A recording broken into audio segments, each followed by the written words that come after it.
오늘 우리에게 주시는 하나님의 말씀은 사무엘하 1장 17절에서 27절까지 말씀입니다. 17절 다윗이 이 슬픈 노래로 사울과 그의 아들 요나단을 조상하고 명령하여 그것을 유다 족속에게 가르치라 하였으니 곧 활노래라. 야살의 책에 기록되었으되 이스라엘아 네 영광이 산 위에서 죽임을 당하였도다. 오호라 두 용사가 엎드러졌도다. 이 일을 가드에게 알리지 말며 아스글론 거리에도 전파하지 말지어다. 블레셋 사람들의 딸들이 즐거워할까? 할례 받지 못한 자의 딸들이 개가를 부를까 염려로다. 길보아 산들아 너희 위에 이슬과 비가 내리지 아니하며 재물 낼 밭도 없을지어다. 거기서 두 용사의 방패가 버림바 됨이니라. 곧 사울의 방패가 기름 부음을 받지 아니함 같이 됨이로다. 죽은 자의 피에서 용사의 기름에서 요나단의 활이 뒤로 물러가지 아니하였으며 사울의 칼이 헛되이 돌아오지 아니하였도다. 사울과 요나단이 생전에 사랑스럽고 아름다운 자이러니 죽을 때에도 서로 떠나지 아니하였도다. 그들은 독수리보다 빠르고 사자보다 강하였도다. 이스라엘 딸들아 사울을 슬퍼하여 울지어다. 그가 붉은 옷으로 너희에게 화려하게 입혔고 금 노르개를 너희 옷에 채웠도다. 오호라 두 용사가 전쟁 중에 엎드러졌도다. 요나단이 네 산 위에서 죽임을 당하였도다. 내 형 요나단이여 내가 그대를 애통함은 그대는 내게 심히 아름다움이라. 그대가 나를 사랑함이 기이하여 여인의 사랑보다 더하였도다. 오호라 두 용사가 엎드러졌으며 싸우는 무기가 망하였도다 하였더라. 아멘. 사울과 요나단이 확실히 죽었다는 소식을 다윗이 접하게 되자 애도하기 시작합니다. 유다 백성들에게 조가를 지어서 부르게 합니다. 이것이 바로 다윗의 활노래입니다. 다윗의 활노래는 사울과 요나단이 죽은 후에 두 사람을 기리기 위해 다윗이 만들어 부른 노래입니다. 그러면서 다윗은 살아 생전에 사울과 요나단을 높이며 애통해야 합니다. 특히 요나단을 위해서 더 애도하고 있습니다. 자신을 향한 요나단의 사랑은 여인의 사랑보다 더하다고 말하기까지 합니다. 이런 다윗을 보고 어떤 신학자들은 다윗이 매우 정치적이라고 말하기도 합니다. 자신을 죽이려 했던 사울의 죽음은 다윗에게는 좋은 소식입니다. 그런데 어떻게 사울을 위해 애도할 수 있겠냐는 말이죠. 오히려 자신의 감정을 감추면서 사울 진영에 있던 백성들을 자신의 편으로 만들기 위한 정치적인 행동이라는 것입니다. 그런데 다윗의 애가를 보면 백성들을 속이기 위한 애가 같지는 않습니다. 다윗의 진심이 담겨 있는 것 같습니다. 그래도 한때는 자신이 섬겼던 왕이기에 사울을 불쌍히 여기는 것 같습니다. 아들 요나단과 함께 비참한 최후를 맞이한 사울을 긍휼히 여기는 거죠. 이런 다윗의 모습은 시편 35편에서도 잘 나타납니다. 시편 35편에서 다윗은 원수 같은 자들에게 선을 행하고 그들을 위해 기도까지 했습니다. 시편 35편 12절입니다. 내게 선을 악으로 갚아 나의 영혼을 외롭게 하나 나는 그들이 병들었을 때에 굵은 배 옷을 입으며 금식하여 내 영혼을 괴롭게 하였더니 내 기도가 내 품으로 돌아왔도다.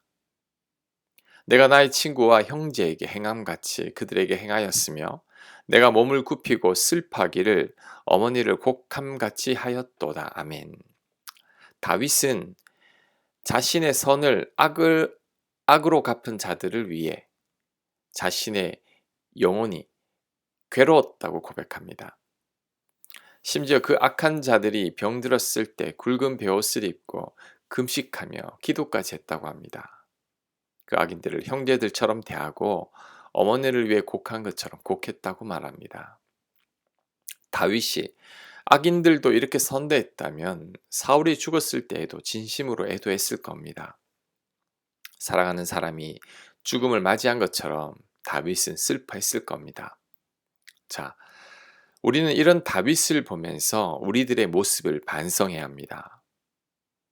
우리가 만약에 다윗이었다면 어땠을까요? 나를 10년 넘게 괴롭히던 사람이 죽었다면 우리는 어떻게 반응했을까요? 저는 박수치면서 기뻐했을 것 같습니다. 절대 다윗처럼 애도하지 않았을 것 같습니다. 우리는 내 마음에 들지 않는 사람이나 내가 미워하는 사람들이 있다면 그 사람에게 부정적인 마음이 가득하죠.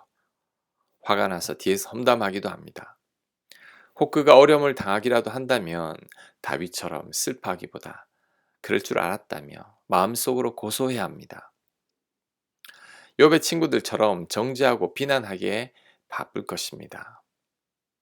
하지만 다윗은 그렇게 하지 않았습니다. 자신을 10년 넘게 괴롭혔던 사울을 위해 진심으로 슬퍼하고 있습니다. 마음으로 애통해하고 있습니다. 이런 다윗의 태도는 로마서 12장 말씀을 떠올리게 합니다. 로마서 12장 17절입니다. 아무에게도 악을 악으로 갚지 말고 모든 사람 앞에서 선한 일을 도모하라. 20절. 네 원수가 줄이거든 먹이고 목마르거든 마시게 하라. 그리함으로 네가 숯불을 그 머리에 쌓아 놓으리라. 악에게 지지 말고 선으로 악을 이기라. 성경은 악을 악으로 갚지 말라고 합니다. 원수가 줄이거든 음식을 먹이고 목마르거든 물을 마시게 하라고 합니다. 선으로 악을 이기라고 합니다. 이것이 최고의 원수 갚는 길이라고 합니다. 다윗은 지금 이 말씀을 실천하고 있습니다. 자신을 죽이려 하고 10년 넘게 괴롭힌 사울이지만 다윗은 악을 선으로 갚고 있습니다. 자신을 굶긴 자에게 음식을 주고 갈증을 준 자에게 물을 주고 있습니다. 그래서 선으로 악을 이긴 것입니다. 그렇다면 우리도 다윗처럼 행해야 합니다. 누군가 밉고 마음에 안 든다고 해도 우리는 그들을 선대해야 합니다. 누군가 나를 화나게 해도 우리는 똑같이 화내기보다 웃어 넘길 수 있어야 합니다. 나에게 피해를 주고 손해를 끼친다고 해도 우리는 베풀 수 있어야 합니다. 이런 마음이 또한 예수님의 마음입니다. 예수님은 십자가에 못 박히실 때 자신을 조롱하고 때리는 백성들을 위해서 기도하셨죠. 백성들이 무지해서 자신들이 하는 짓이 어떤 짓인지도 모른다며 오히려 이들을 불쌍히 여기셨습니다. 그렇다면 우리도 이런 마음을 본받아야 합니다. 지금 누가 나를 화나게 하고 있습니까? 누가 사울처럼 나를 괴롭히고 있습니까? 그들에게 똑같이 대응하면 안 됩니다. 그러면 지는 겁니다. 눈에는 눈, 이에는 이로 반격하면 안 됩니다. 우리는 바울처럼 선으로 악을 이겨야 합니다. 우리는 다윗처럼 자신의 영혼을 괴롭히는 것처럼 힘들어도 그들에게 선하게 대할 수 있어야 합니다.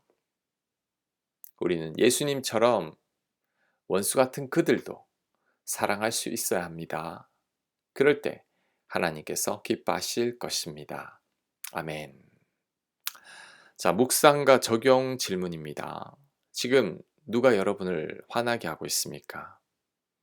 지금 누가 여러분을 힘들게 합니까? 사울을 위해 애도했던 다윗을 보면서 어떻게 해야 할지를 조용히 묵상해 봅시다. 기도합니다. 악을 악으로 갚지 아니하고 악에게 지지도 아니하며 선으로 악을 이기는 자가 되게 하여 주시옵소서.